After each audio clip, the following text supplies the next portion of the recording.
गुरु जी शुक्राना गुरु जी। ओम नमः शिवाय। शिव जी सदा साई। ओम नमः शिवाय। गुरु जी सदा साई। फिर वे मुझे छोड़कर लंका चले गए। तत्पश्चात तुम्हारा जन्म हुआ।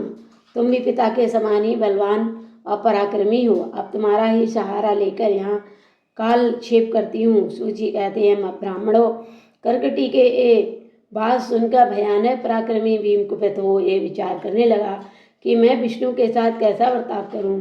इन्होंने मेरे पिता को मार डाला। मेरे नानी भी उनके भक्त के हाथ से मारे गए। विराट को भी इन्होंने ही मार डाला और इस प्रकार मुझे बहुत दुख दिया। यदि मैं अपने पिता का पुत्र हूँ तो श्री हरि को अवश्य पीड़ा दूंगा। ऐसा निश्चय करके भी महान तप करने के लिए चला गया। उसने ब्रह्मा जी की प्रसन्नता के लिए 1000 वर्षों तक महान तप किया। तपस्या के साथ साथ वो मन ही मन इष्ट देव का ध्यान किया करता था। तब लोग पिता में ब्रह्मा उसे वर देने के लिए और इस प्रकार बोले। ब्रह्मा जी गए और इस प्रकार बोले। ब्रह्मा जी ने कहा, भीम, मैं तुम पर प्रसन्न हूँ। तुम्हारी जो इच्छा हो उसके अनुसार वर मांगो। भीम बोला, देवेश्वर कमलासन, यदि आप प्रसन्न हैं और मुझे वर देना चाहते हैं तो आज मुझे ऐसा बल दीजिए जिसकी कहीं तुलना न हो। सूची कहते हैं, ऐसा कहकर उस राक्षस ने ब्रह्मा जी को नमस्कार किया और ब्रह्मा जी भी उसे अभीष्ट वर देकर अपने धाम को चले गए। ब्रह्मा जी से अत्यंत बल पाकर राक्षस अपने घर आया और माता को प्रणाम करके शीघ्रतापूर्वक बड़े गर्व से बोला, माँ, अब मैं तुम्हारा बल देखो। अब तुम मेरा बल देखो। मैं इंद्र आदि देवताओं तथा इनकी सहायता करने वाले श्री हरि का महान संहार कर डालूंगा।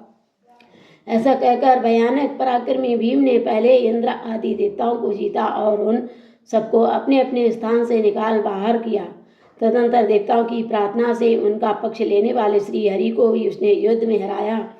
प्रसन्नतापूर्वक पृथ्वी को जीतना प्रारंभ किया। सबसे पहले वो कामरूप देश के राजा सुदक्षिण को जीतने के लिए गया। महाराजा के साथ उसका भयंकर युद्ध हुआ।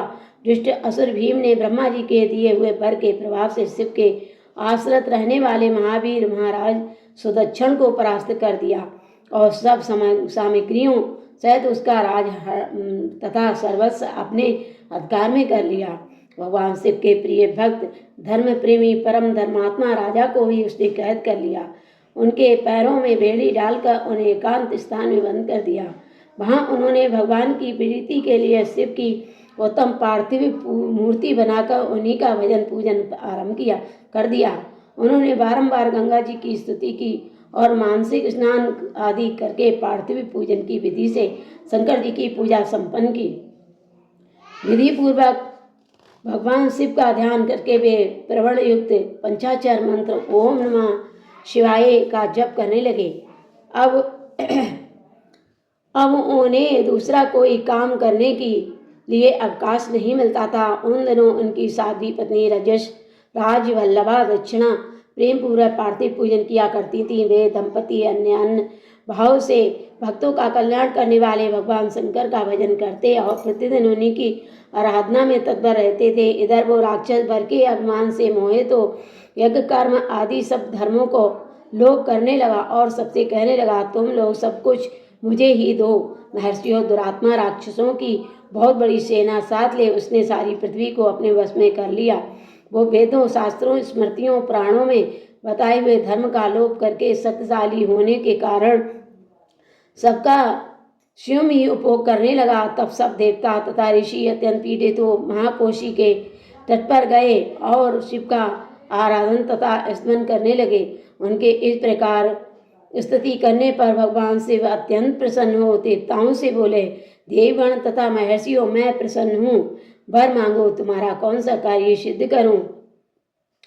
देवता बोले, देवेश्वर, आप अंतर्यामी हैं अतः सबके मन की बातें सारी बातें जानते हैं।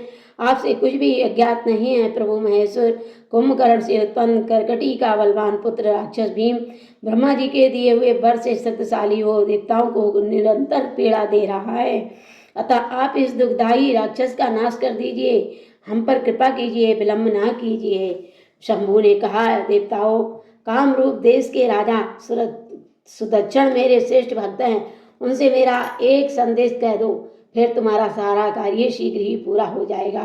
उनसे कहना, काम रूप देश के अधिपति महाराज सुदक्षिण प्रभु, तुम मेरे विशेष भक्त हो, अतः प्रेम पूर्वक मेरा भजन करो।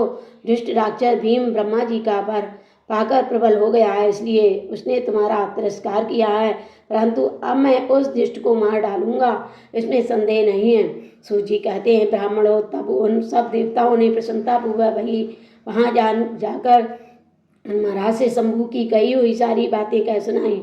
उनसे वो संदेश कहकर देवताओं और महर्षियों को बड़ा आनंद प्राप्त हुआ और वे सब के सब शीघ्र ही अपने अपने आश्रम को चले गए। इधर भगवान शिव भी अपने गणों के साथ लोकहित की कामना से अपने भक्त की रक्षा करने के लिए सादर उसके निकट गए और गुप्त रूप से वहीं ठहर गए। इसी समय काम रूप नरेश ने पार्थिव शिव के सामने गाढ़ ध्यान लगाना आरंभ किया। इतने ही किसी ने राक्षस से जाकर वो कह दिया कि राजा, तुम्हारे नाश के लिए कोई पुरस्चरण कर रहे हैं। ये समाचार सुनते ही वो राक्षस कुपित हो उठा और उनको मार डालने की इच्छा से नंगी तलवार हाथ में लिए राजा के पास गया। वहाँ पार्थिव आदि जो सामग्री स्थिति उसे देखकर तथा उसके प्रयोजन और स्वरूप को समझकर राक्षस ने यही माना कि राजा मेरे लिए कुछ कर रहा है, अतः सब सामग्रियों सहित इस नरेश को मैं बलपूर्वक अभी नष्ट कर देता हूँ।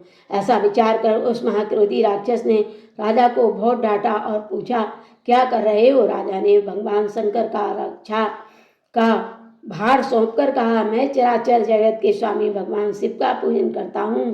तब राक्षस भीम ने भगवान शंकर के प्रति बहुत तिरस्कार युक्त दुर्वचन कहकर राजा को धमकाया और भगवान शंकर के पार्थिव लिंग पर तलवार चलाई। वह तलवार उस पार्थिव लिंग का स्पर्श भी नहीं कर पाई कि उसने साक्षात भगवान हर वहाँ प्रकट हो गए और बोले, देखो मैं भीमेश्वर हूँ और अपने भक्त की रक्षा के लिए प्रकट हुआ हूँ। मेरा पहले से ही ये व्रत है कि मैं सदा अपने भक्त की रक्षा करूँ, इसलिए भक्तों को सुख देने वाले मेरे बल की ओर दृष्टिपात करो। ऐसा कहकर भगवान शिव ने पिनाक से उसकी तलवार के 2 टुकड़े कर दिए। तब उस राक्षस ने फिर अपना त्रिशूल चलाया, परंतु शंभू ने उस दुष्ट के त्रिशूल के भी सैकड़ों टुकड़े कर डाले। तदनंतर शंकर जी के साथ उसका घोर युद्ध हुआ, जिससे सारा जगत शुद्ध हो उठा। तब नारद जी ने आकर भगवान शंकर से प्रार्थना की। नारद बोले, लोगों को भ्रम में डालने वाले महेश्वर मेरे नाथ, आप क्षमा करें, तिनके को काटने के लिए कुल्हाड़ा चलाने की क्या आवश्यकता है, शीघ्र ही इसका संहार कर डालिए। नारद जी के इस प्रकार प्रार्थना करने पर भगवान शंभू ने हुंकार मात्र से उस समय समस्त राक्षसों को भस्म कर डाला। मुने सब देवताओं के देखते देखते शिव जी ने उन सारे राक्षसों को दग्ध कर दिया। तदंतर भगवान शंकर की कृपा से इंद्र आदि समस्त देवताओं और मनुष्यों को शांति मिली तथा संपूर्ण जगत स्वस्थ हुआ। उस समय देवताओं और विशेषता मुनियों ने भगवान शंकर से प्रार्थना की कि प्रभु, आप यहाँ लोगों को सुख देने के लिए सदा निवास करें। ये देश निंदित माना गया है, यहाँ आने वाले लोगों को प्रायः दुख ही प्राप्त होता है, परंतु आपका दर्शन करने से यहाँ सबका कल्याण होगा। आप भीम शंकर के नाम से विख्यात होंगे और सबके संपूर्ण मनोरथों की सिद्धि करेंगे। आपका ये ज्योतिर्लिंग सदा पूजनीय और समस्त आपत्तियों का निवारण करने वाला होगा। सूत जी कहते हैं, ब्राह्मणों, उनके इस प्रार्थना करने पर लोक हितकारी एवं भक्तवत्सल परम सुतंत्र से प्रसन्नतापूर्वक वहीं स्थित हो गए। ओम नमः शिवाय। शिव जी सदा सहाय। ओम नमः शिवाय। गुरु जी सदा सहाय।